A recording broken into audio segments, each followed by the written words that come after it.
So welcome you all to today's lecture. Now this week happens to be the last week before your mid-semester examination.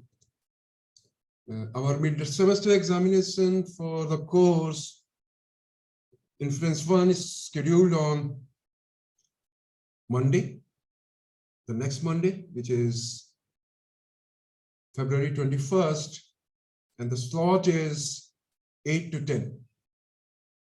So examination will be held in the similar fashion as we conducted quiz 1. There will be 2-hour examination. You will have to upload your answer scripts in the grade scope. Detailed information would be provided towards the end of the week.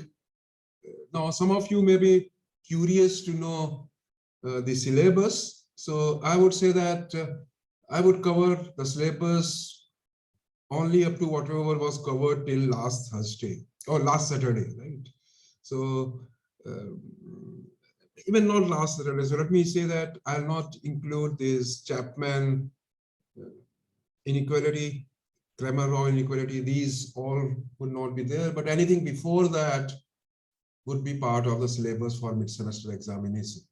So basically it means up to UMVE, leaving your Rao-Cramer inequality and Chapman inequalities, which I started doing on Saturday. And I'll be doing it this week also. This may become a part of your end semester examination. So any questions on this part? So I'm informing you well in advance what is the syllabus. The date of the examination you already know. If you have any questions regarding this, you may clarify. So essentially up to the last homework which I gave this week, try to do those problems. Now this Friday I may not be available, or I can hold a class sometime in the morning, but morning you all seem to be occupied. So I'll find it out. But if some of you want an extra session tomorrow, I'll be glad to have an extra session tomorrow. But I leave it up to you. If you make me a request through email or even after the lecture, I'll be glad to have any number of extra sessions you want. Except that my schedule during Friday, Saturday, and Sunday would be busy.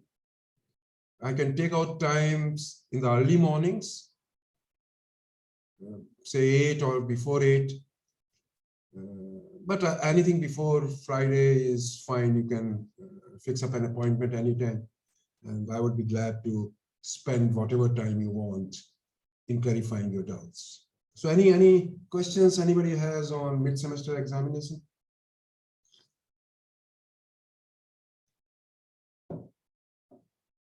You see, that doesn't mean that whatever I'm covering this semester will not be asked in the mid-semester examination.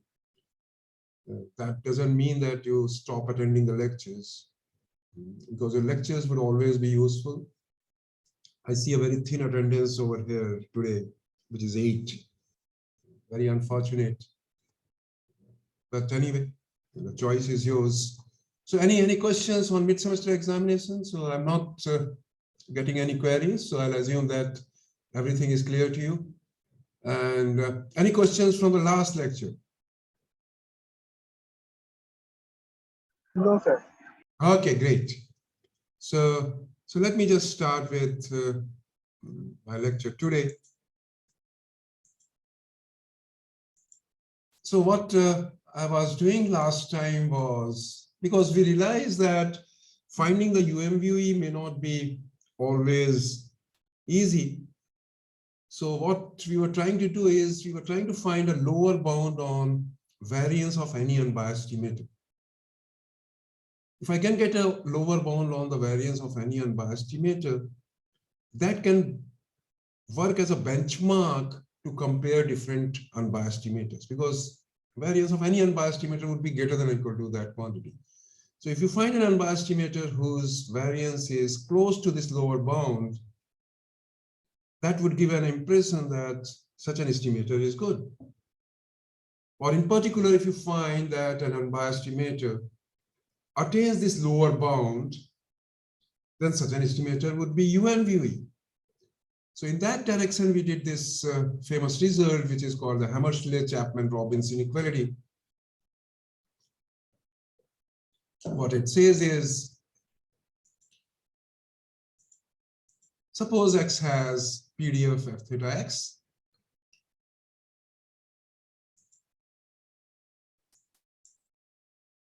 which is and theta is unknown parameter. Suppose my support, which I'm loosely calling as the set of all those x's where density is positive, is independent of theta.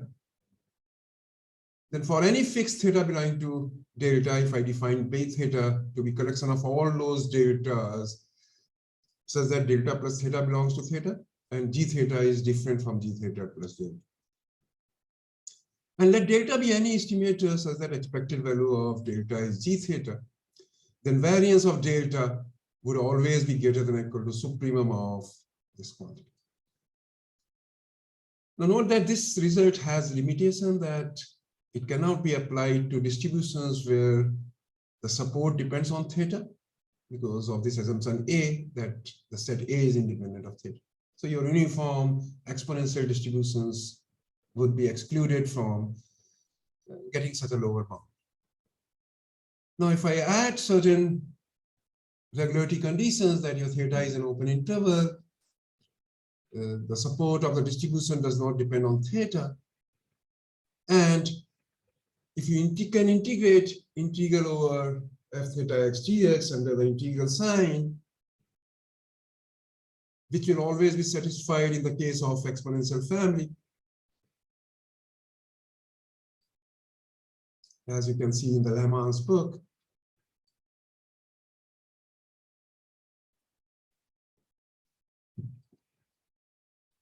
If that happens, then I have the following result. Let delta be an estimator such that expected value of delta is g theta. Then variance of delta would be greater than or equal to g prime theta divided by variance of del by del theta of log theta f theta x. This is called the Rao-Cramer inequality. It follows from your Hammerschlag-Chapman inequality.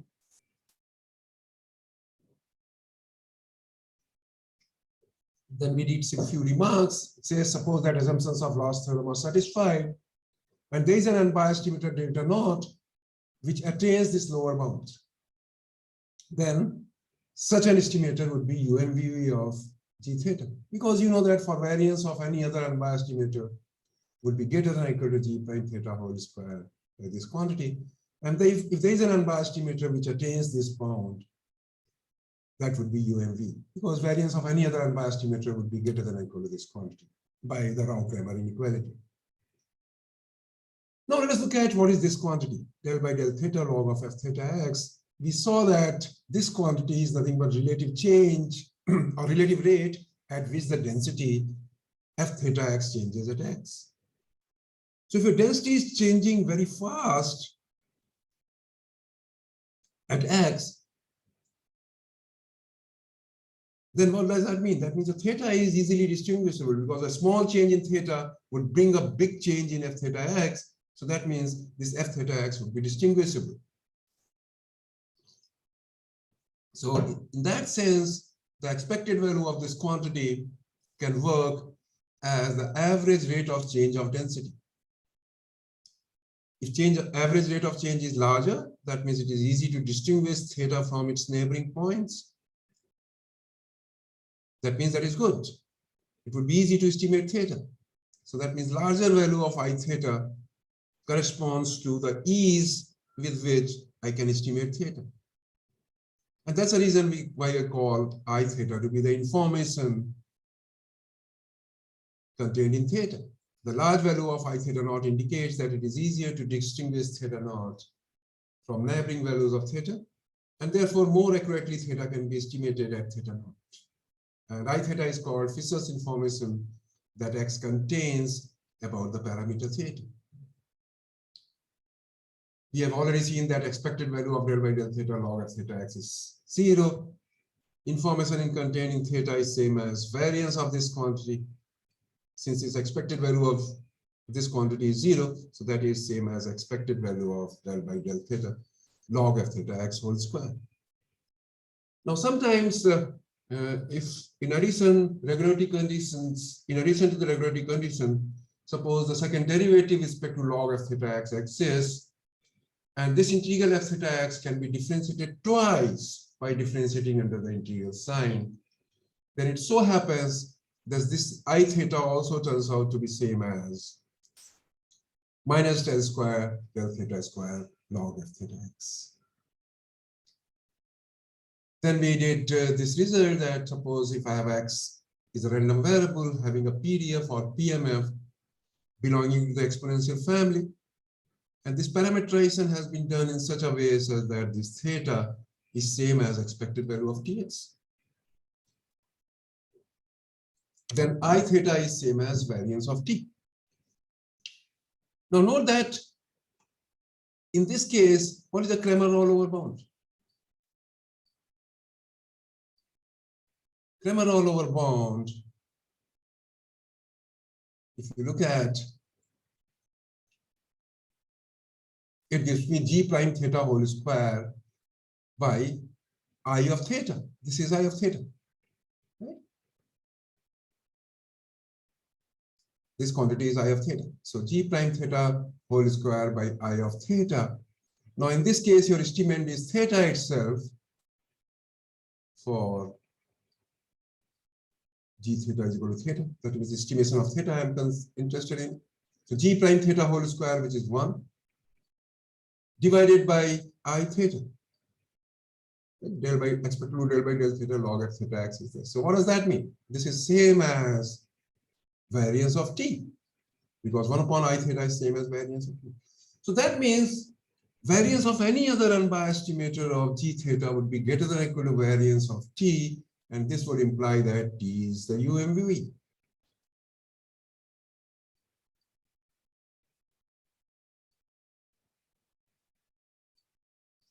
A consequence of this result is that t is the UMV of g theta equal to theta. So this result we proved last time.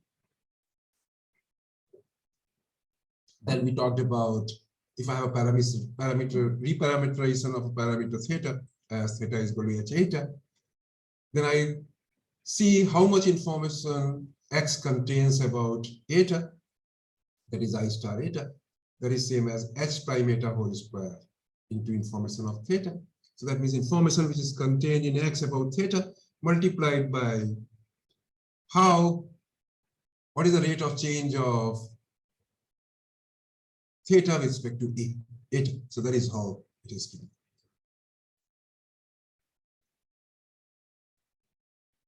So under the assumption of last theorem, Tx is the UMV of expected value of Tx equal to theta. That's what we saw. Therefore, variance of Tx is a measure of difficulty of estimating theta, because variance is small. Then if variance is large, that means you can see variance is large. That means you have a lesser information. Lesser information, that means it is difficult to estimate theta. So therefore, variance is a measure of difficulty of estimating theta is equal to x equal to tx, or equivalently reciprocal of the variance of tx, which is I theta, is the measure of ease with which theta can be estimated. And in this case, it matches with I theta. Then we consider this result, which says that suppose you are having an information from independent sources, x1, x2, xn. The information which x1 contains about theta is I. Then the total information which is contained in x is equal to x1, x2, xn is sum of the information from the independent sources. So here the basic assumption is that x1, x2, xn are independent. So that also we saw last time.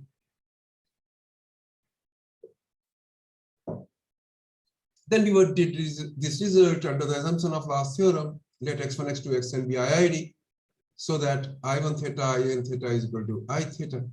Let me call this as a small I theta. Then capital I theta, that means information in whole sample x about the theta is same as n times the information contained in the individual observation.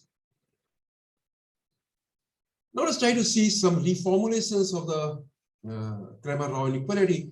Now note that Cramer-Rao inequality under those regularity assumptions said that if expected value of delta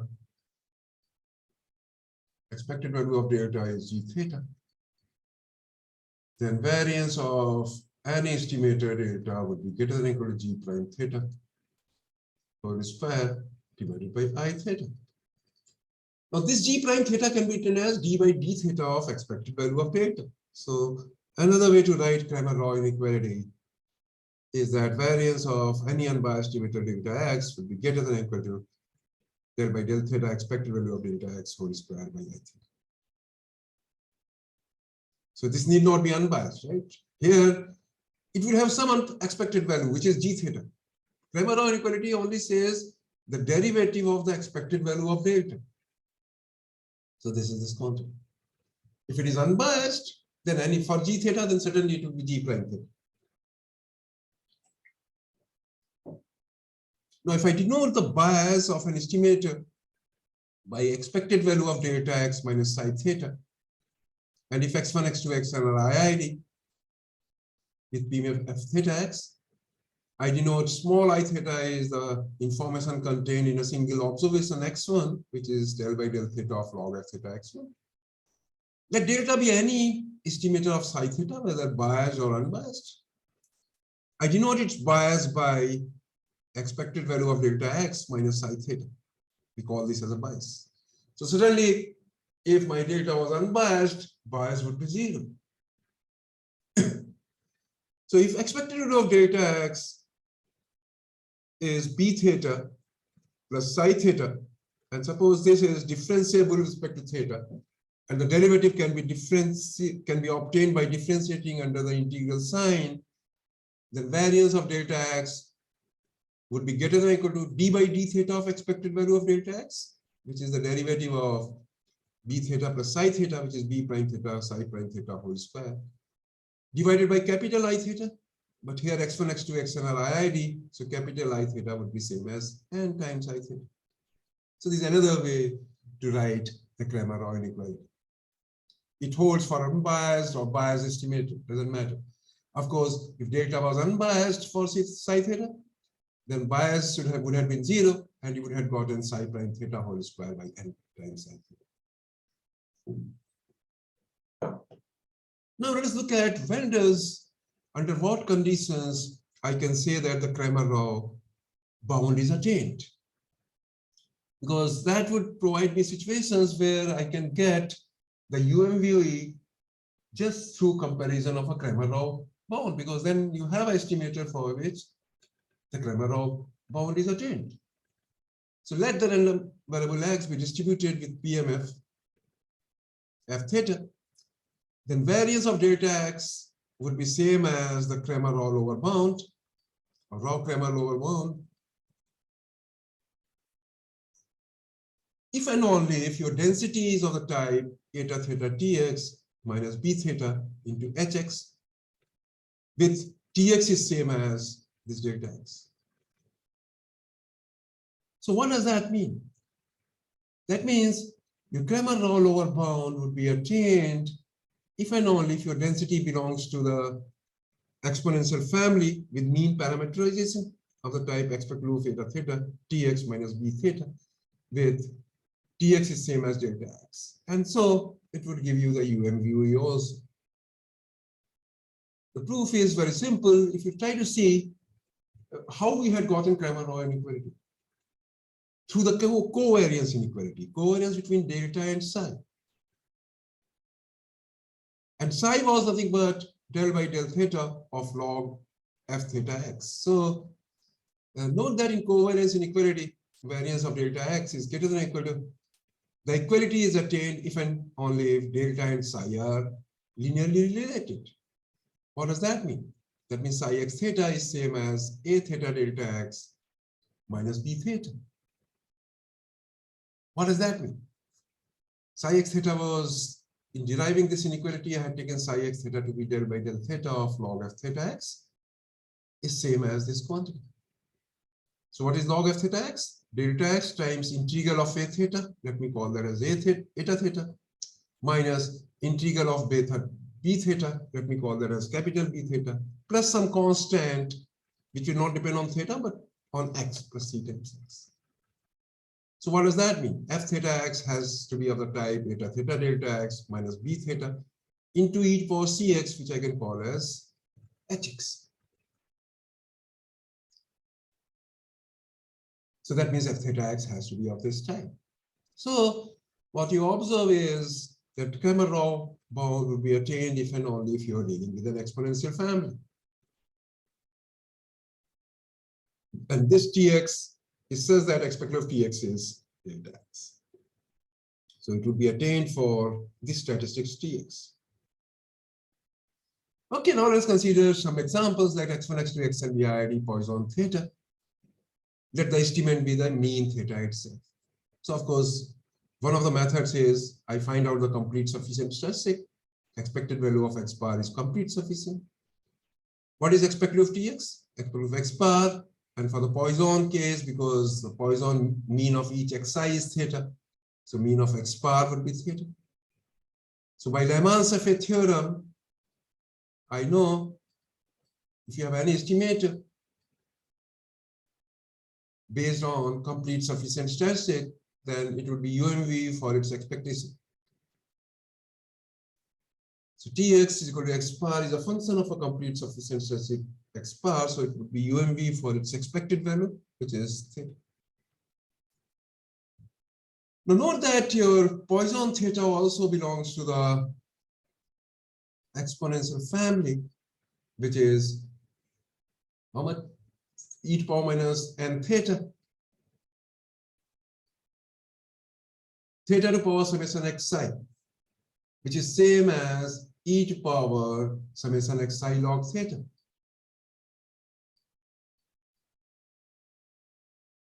And log theta you can put in x bar. So by the last result also you can say that it is of that type with Tx as same as x bar. So x bar would attain the Cramer-Rao lower bound, and that is what is happening over here. Variance of any unbiased estimator would be same as psi prime theta upon n times psi theta. Here estimate is theta itself, so psi prime theta is 1 divided by n times psi theta. I look at the information contained in the single observation I theta, which is expected value of del by del theta log f theta x1 whole square. But we also know that I can get this through the double derivative del square by del theta 1 square log f theta x1.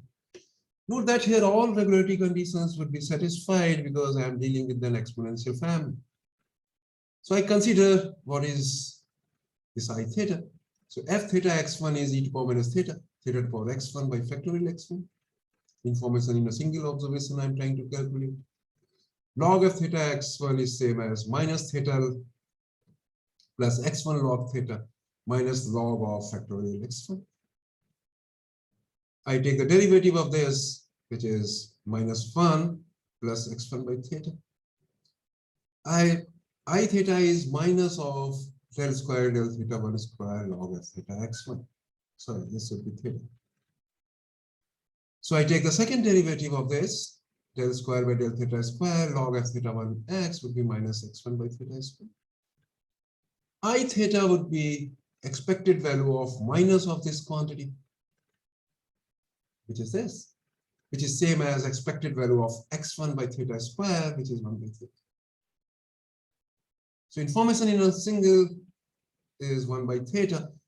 So the denominator will get n by theta. And g prime theta is 1, so you get variance of delta as theta by n through Cramer-Rao. But this is same as variance of x bar, because what is the variance of x bar? Sigma square by n. Sigma square is the variance of a Poisson distribution. Mean and variance of Poisson are same as theta, so this is same as theta. So that means x bar attains this Cramer-Rao lower bound for estimating theta. So through this also I can argue that Tx is the UMV of theta, which is x bar.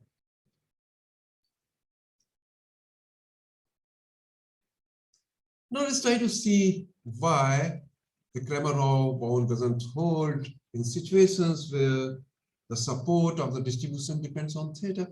So one easiest example is I consider uniform 0 theta. So I have random sample from uniform 0 theta, where theta is unknown parameter, taking any positive value. And suppose my estimate is psi theta, which is theta. I know my UMV in this case is n plus 1 upon n xn because it is a function of a complete sufficient stress set. And expected value of n plus 1 upon n xn is theta. So it is UMV. Let us try to see what is the Cramer-Rao lower bound if I get. So f theta x1 is 1 by theta if x1 between 0 to theta. Log of f theta 1 x1 is minus log theta if x1 is between 0 to theta. I consider expected value of this square, which is 1 by theta square. So Rao-Cramer bound for any unbiased estimators, what do I get? G prime theta, because estimate is theta, so G prime theta is 1 divided by n by theta square. So this is I theta.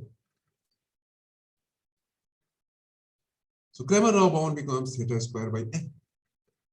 But let's try to see what is the variance of the UMBUE, which is Tx.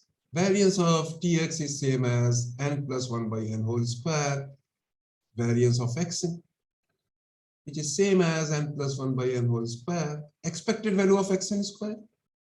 In fact, you know what is expected value of xn to power r because it is a uniform 0 theta. So it is 0 to theta. T to power r. Then the density of xn, which is n times t to power n minus 1 by theta to power n dt. So it becomes n upon n plus r, then theta to power n plus r by theta to power n, which becomes theta to power r. So variance of xn would be expected of xn square, which is n upon n plus 2 theta square, minus expected value of xn, which is n upon n plus 1 theta whole square, so theta square comes outside. And how much this becomes? N plus 1 square, n plus 2, so n into n plus 2, and you get this as theta square upon n into n plus 2, which is smaller than the Cramer-Rao bound, which you obtained as theta square upon n. In fact, much smaller than this. And that is happening because assumptions under which Cramer-Rao bound is derived are not satisfied for the uniform 0 theta case because your range depends on the theta. And so this implies that Rao-Cramer theorem is not applicable here. To see this, consider any continuous function h, then d by d theta of 0 to theta hx f theta x dx. I assume that I can take the derivative inside. This is same as d by d theta 0 to theta hx 1 by theta dx because f theta x is 1 by theta. So if I take the derivative of this quantity by Leibniz rule, first I take derivative over here, so that becomes h theta by theta. Then I can take the derivative inside, so 0 to theta hx into d by d theta of 1 by theta dx, which certainly is not equal to hx by d theta of f theta x1, because this is f theta x1, unless s theta by theta is 0. So this quantity I had assumed would be same as this quantity for Rao-Cramer inequality to hold, but we have seen that since here range is depending on theta, there would be an additional factor over here. So in general, Rao-Cramer inequality is not applicable to distributions whose range of the PMF or PDF depends on the parameter. So let us see this remark. Rao-Cramer theorem, when applicable, sometimes can be used to provide UMV, especially in the exponential family. We have seen that Rao-Cramer inequality can be useful to provide you the UMV.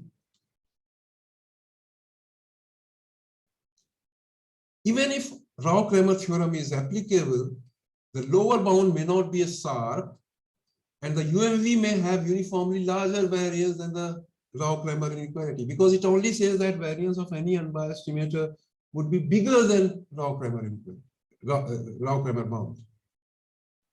In actuality, this lower bound may not be attained. Or in other words, variance of the UMV may be larger than that Rao bound. In that case, this Rao-Cramer inequality does not turn out to be very useful. In such situation, Rao-Cramer theorem cannot be used to provide the UMV. Note that although it cannot be used to provide the UMV, it certainly can provide you a bound on the variance of the UMV, because the variance of UMV would be greater than or equal to the Cramer-Rao lower bound. So in that sense, this inequality is quite useful, even if it is not suitable in certain situations to give you the UMVE. Let us consider this example. Let x1, x2, xn be IID normal θ1. Psi theta is theta. Then for any unbiased estimator delta, variance of delta would be greater than or equal to. So let me write down this. I calculate this variance of, because it is an exponential family. And how can you write down your f theta x? 1 by root 2 pi to power n e to power minus summation xi square by 2. This is a term hx. Then e to power minus n theta square by 2. And then e to power minus 2, so n theta x bar. So that statistic here is t is x bar. So I know that variance of any unbiased estimator would be greater than or equal to g prime theta, which is 1 upon expected value of minus del square by del theta square log of f theta x. In this case, in fact, in this case, I know that this is same as variance of x bar.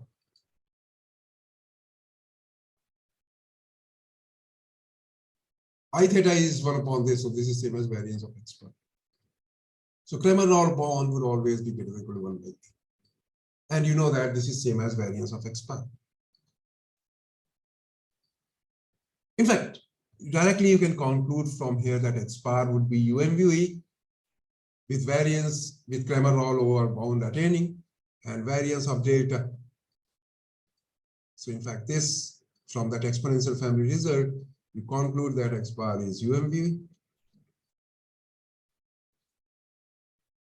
And for any other unbiased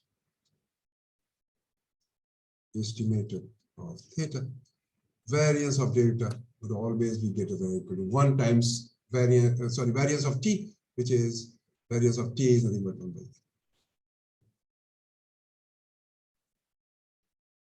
So x bar is a UMV in this case, you know directly by that reason. Now let's consider when I have two parameters, x1, x2, xn be IID normal mu sigma square. So far we had talked about the one parameter exponential families. Let us look at normal mu sigma square, where theta is a two-dimensional parameter which takes value in r cross 0 to infinity. Suppose my estimate is sigma square.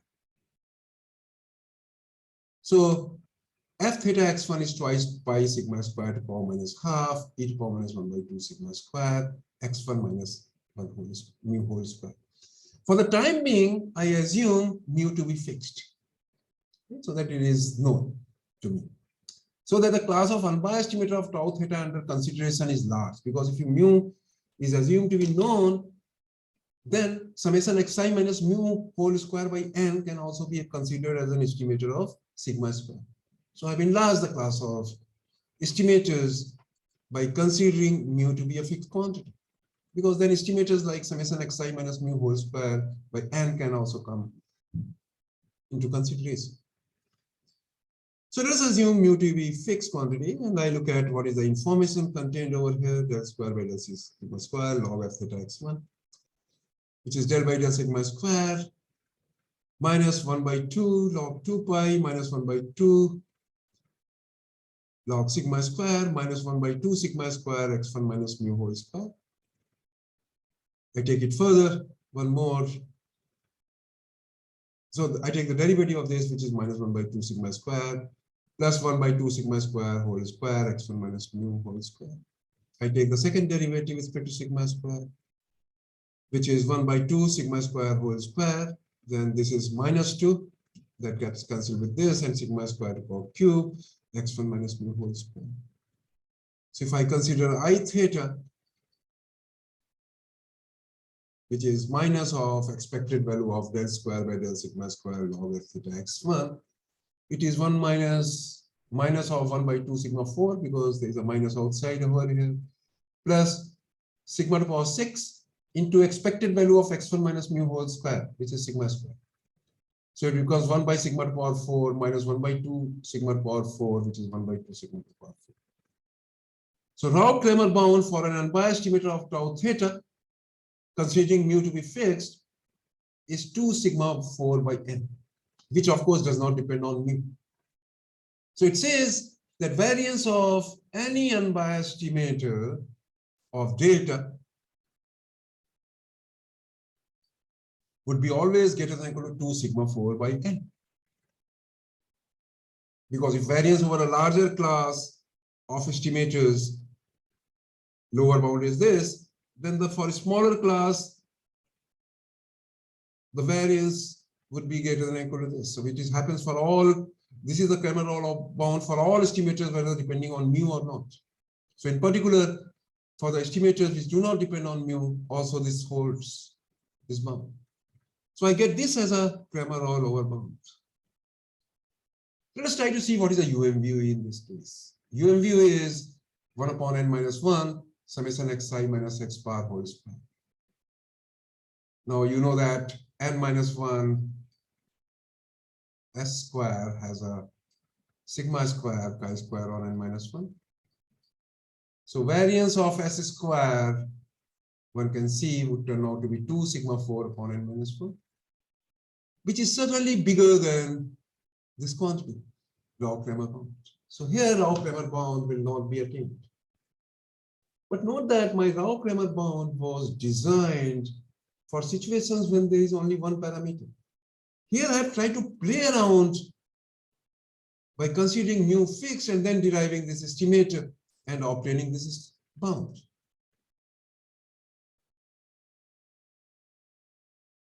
In this case, of course, because you have taken a mu to be fixed, UMVU would have been summation xi minus mu whole square if mu was fixed is the UMV for fixed mu. So it doesn't make sense to compare the variance of this estimator with this, because this is derived based on the assumption that mu is known. So it would be more meaningful to compare the variance of this with this. Let me call this as S hat double hat.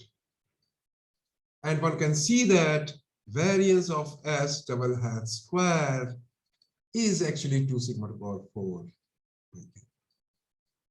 So there is nothing very surprising. Here also Cramer Rao bound is attained, but here I could get the Cramer Rao bound for the situation where mu is also unknown. Because if mu is unknown, I'm considering a larger class of, I'm considering a smaller class of intervals, estimators. If for larger class of estimators, the bound is this, for the smaller class of estimators also the bound would be the same, 2 sigma to the power 4. So this suggests that I should not play around with mathematical correctness if there are more than one parameters. I should not try to derive too much from the Cramer Rao bounds. Rather, I should develop my Rao-Cramer bound for the multivariate setup when there are more than one parameter. And that is what we'll do in a while. So you see, in this case, summation xi minus mu whole square is the UMV of sigma square, and that attains the Cramer object. Because that bound which you have derived was based on, because here you have considered the information only contained in x1 about sigma square. You have totally ignored the information which x1 contains about mu. So it looks like I should have some generalization of the Rao-Cramer theorem. So to do that, and you see, I'm trying to give a motivation how I'll derive that generalization.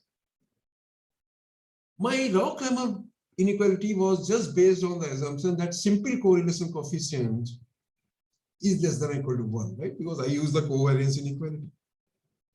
And covariance means simple covariance. Now, in the multivariate case, there may be multiple parameters. So possibly I can think of a multiple correlation coefficient. And if there is something called multiple correlation coefficient, and if that quantity is also less than or equal to 1, possibly that would be much more meaningful in the multivariate setup. Just generalization of the Rao-Cramer inequality. So that is what we'll do now. So generalization of a Rao-Cramer theorem. So suppose I have a vector x, which is a p-dimensional vector. I have another vector y, which is a q-dimensional vector. I assume that the vector x has the variance covariance matrix as sigma 1, 1. Vector y has a variance covariance matrix as sigma 2, 2. And suppose the covariance matrix between x and y is sigma 1, 2.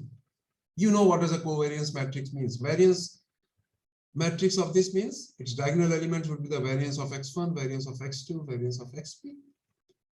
And its off-diagonal element would be the covariances between xi and xj. So that means the ijth element of sigma 1, 1 would be the covariance between xi and xj. Similarly, the ijth element of sigma 2, 2 would be covariance between yi and yj. Sigma 1, 2 is the covariance between matrix between x and y, so that means its ijth element would be covariance of xi and yj. Note that this would be a symmetric matrix. This would be a symmetric matrix because I am considering the covariance of xi xj, which is same as covariance of xj xi. Then I have x and y, which is same as covariance of xi yj. Its jith element would be same as its ijth element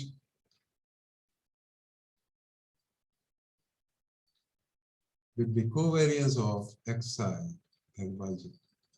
And its jith element would be covariance between xj and yi, which may not be same. So this may not be a symmetric. In fact, this may not even be a square matrix because if P is not equal to Q, this may not be even a square matrix. So I have sigma to be non-negative definite. Sigma 2, 2 is a Q cross Q non-negative definite matrix. And sigma 1 by 2 is any P by Q matrix. Now in multiple correlation, what I do is, why do you consider a simple correlation coefficient? You try to see what is the relations between x and y. Here what you try to see is what is the relationship between linear combinations of x and linear combination of y. And I try to estimate a linear combination of x through a linear combination of y. So for a fixed b belonging to RQ minus 0, suppose you want to predict beta trans y by A transpose x. So I'm trying to predict a linear combination of y through a linear combination of x. Suddenly, if I am predicting beta transpose y where b is fixed by A transpose x, I should choose A such that the correlation between them is maximum. Because such a relationship would be highly correlated. So we consider the correlation coefficient between A transpose x and B transpose y. For a fixed B, I'm trying to approximate or predict B transpose y by A transpose x. So that means I choose A, B is fixed. I choose A such that this correlation is maximum. So I choose the A which gives the maximum value of the above correlation. Now for a fixed B belonging to RQ minus 0, define rho star to be supremum over all those A's belonging to RP of correlation between A transpose X and B transpose Y. This is called basically a multiple correlation coefficient.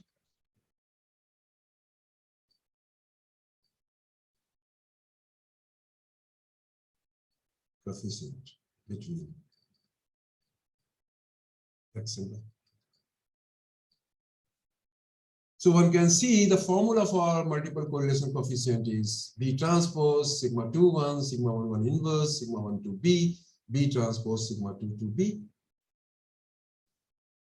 Since it is a correlation, this has to be less than or equal to 1. So its square has to be less than or equal to 1. And that would prove that sigma 2 2 minus sigma 2 1 sigma 1 1 inverse sigma 1 2 is non-negative definite. So I have to consider the maximization of this correlation.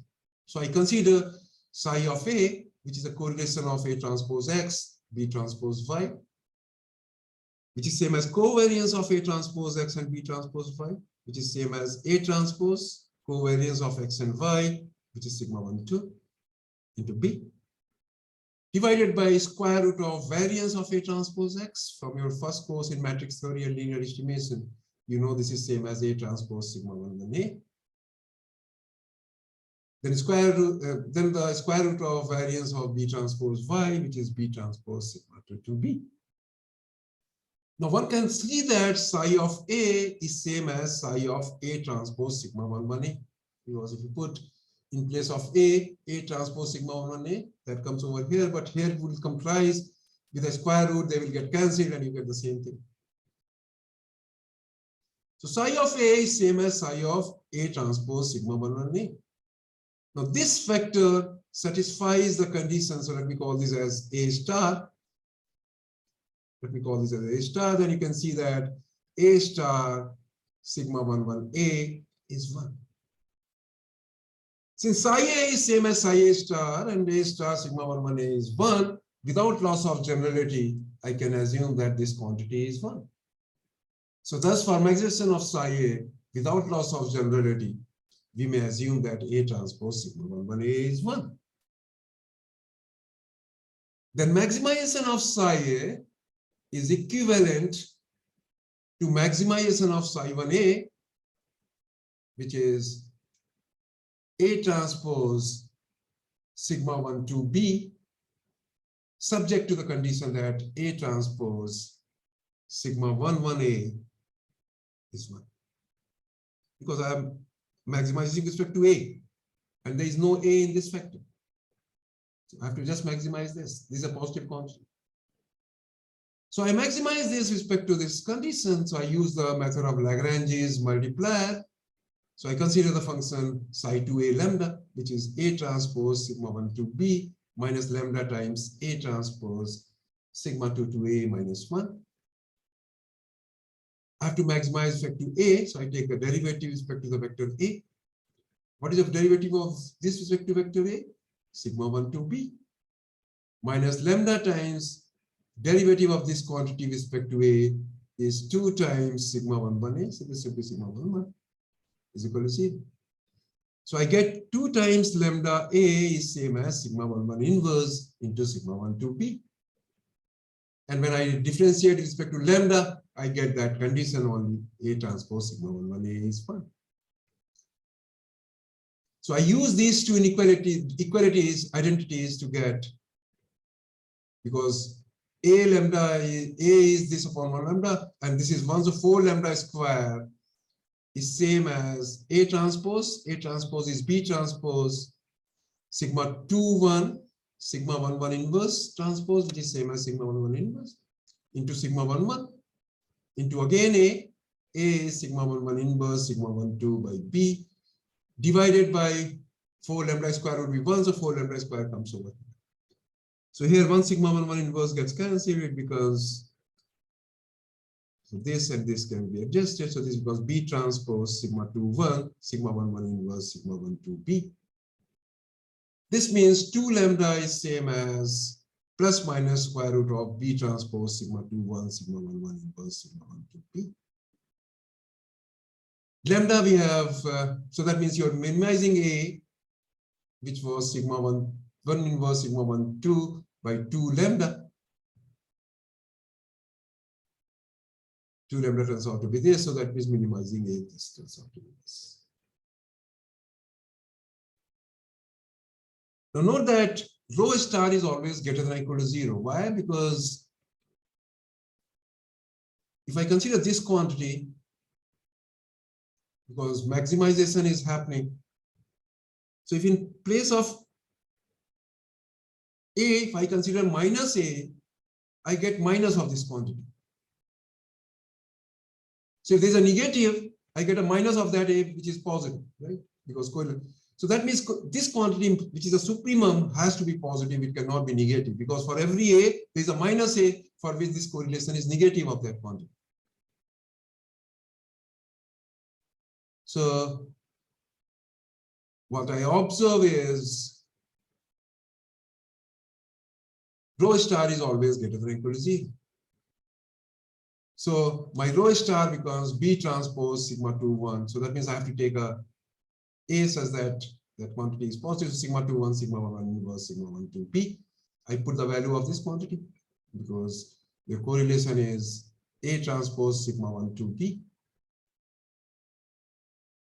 So A transpose sigma 1, 1 inverse sigma 1, 2, B times B transpose sigma 2, 1, sigma 1 inverse sigma 1, 2, B divided by B transpose sigma 2, 2, B, because this is the minimizing thing which you get. So this becomes the multiple correlation coefficient. This and this are the same, so it becomes the square root of B transpose sigma 2, 1, sigma 1, 1 inverse sigma 1, 2, B divided by square root of B transpose sigma 2, 2, B. Now, since rho star was a supremum of a correlation, supremum of a simple correlations, and simple correlations are always less than or equal to 1, so rho star whole square would always be less than or equal to 1. What does that mean? The square root of this quantity, which is B transpose sigma 2, 1, sigma 1, 1 inverse, sigma 1, 2, B, would be less than or equal to B transpose sigma 2, 2, B. So this B transpose becomes common, and then this gives me this quantity. And this happens for every B, whatever B may be. So if something of this kind happens for every B, that means sigma 2, 2 minus sigma 2, 1, sigma 1, 1 inverse, sigma 1, 2 is non-negative there. So note that I found out the minimizing A, and correlation coefficient was this quantity. If you put this minimizing value of minimizing A over here, which is this quantity, you get rho star, which is this quantity. So the multiple correlation coefficient turns out to be this quantity. And what we'll see is this rho star less than or equal to 1 will give me a generalization of a Raw Grammar Inequality. So let me stop over here. I may take just one more lecture to finish this. And then the remaining 2 lectures in this week I can devote for your problem solving and any doubts you might have. The only thing is I may have to reschedule my Friday's lecture. I can have it either tomorrow. I can have extra sessions as well if you are interested. I don't want to force you. But I'm always available for the help if you require any help. Just write me an email, consult with me yourself, and let me know. So this is all for today. And if any one of you have any doubts, you may ask it now and stay back. Others, if they want to leave, they may leave now.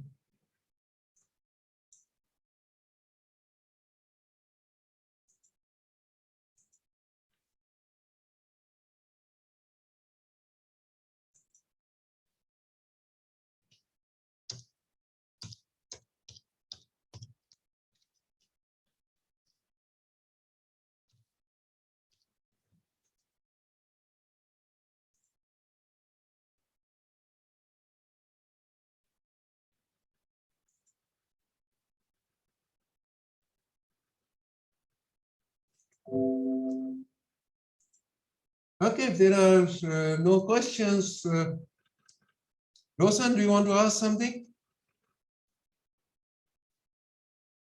Rosen, you have a tendency of disappearing all the time.